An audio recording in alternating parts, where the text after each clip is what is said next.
Hello, New World people! I am Pink Giraffe and I'm back with more Cassette Beasts gameplay. We started off by exiting the cave of last time and I just fall into this couple for a tamer fight. How cute. In the park we come across this person who doesn't fight us but he tells us about fast travel. Apparently we can go to the travel outpost or to the cafe from the map just by pressing A, which is going to make things so much simpler. Love that. In the area of the outpost, we do fight 5 tamers. One of my highlights is fighting this tamer who has Pangolin and then transformed into a new creature, Tokusek. Tokusek looks moth-like, beast-like. I don't know how to describe it, but it's really cool. It's clearly Domino's evolution, and it's very interesting. Another tamer had this creature called Manispear, which I suppose is the defensive evolution of Squire. Manispear and Pangolin are not my favorite creatures to fight against, they're both metal types, but somehow I feel like they always do well against me, and particularly against Starrygrade, the Astral.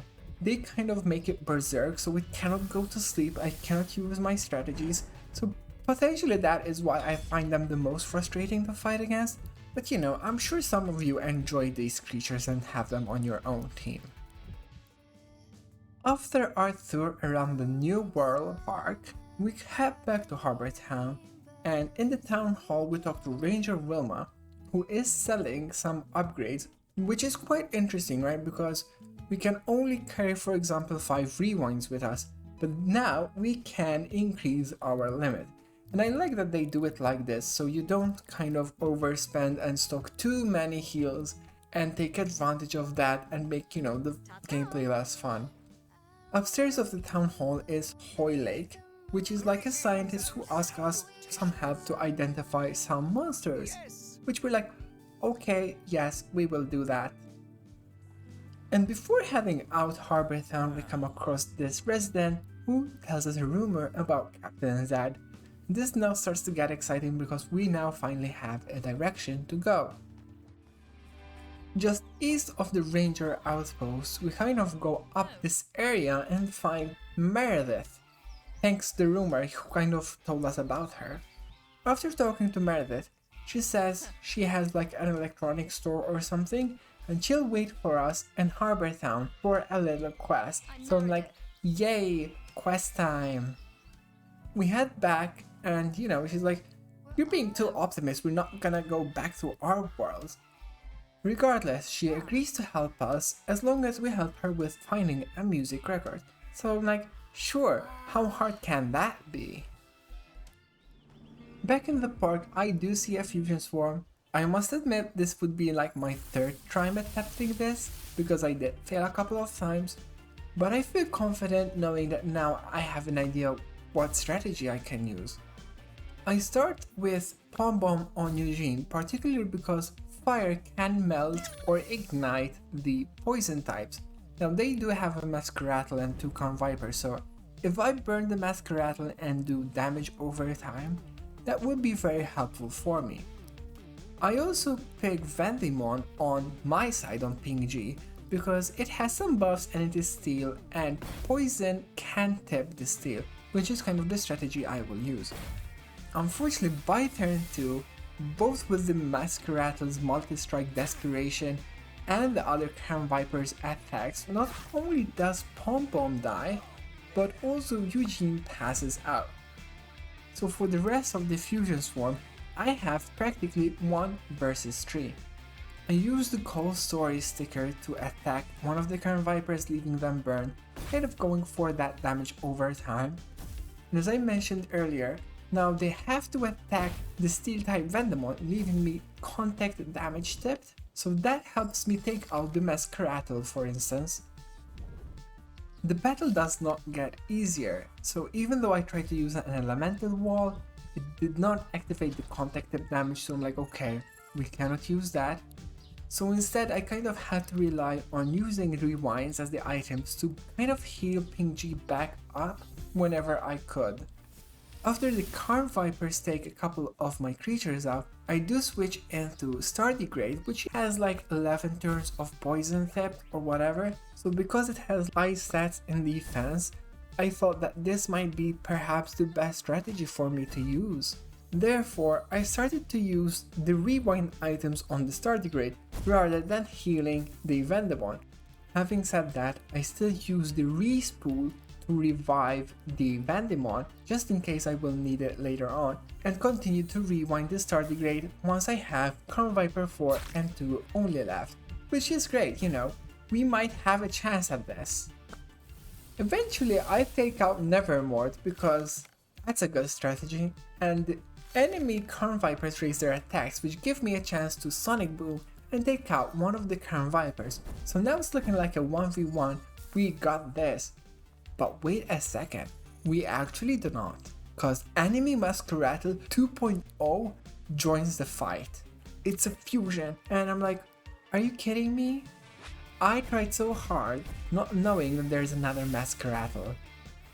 The Muskerattle 2.0 is too strong, it one-shots our creatures like the Traffic Crab, and in the end, before losing, I do flee the battle, but it was a very fun attempt.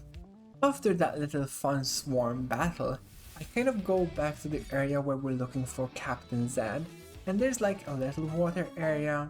So first we have to battle this Brother Cooper cultist, and then pull this lever out and the water drains, unveiling a cave. Inside the cave there's a couple new creatures, Terracuca and Macabra, which we finally record, and then we continue to look at the stone puzzle before figuring it out.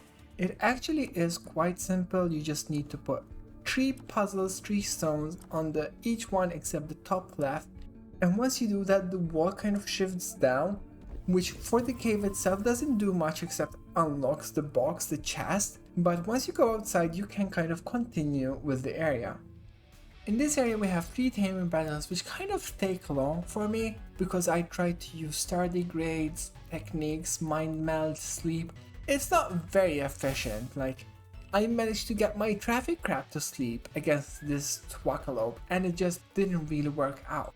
The Thwackalope tamer then eventually transformed into Wingloom, a new creature for us, and it is electric type.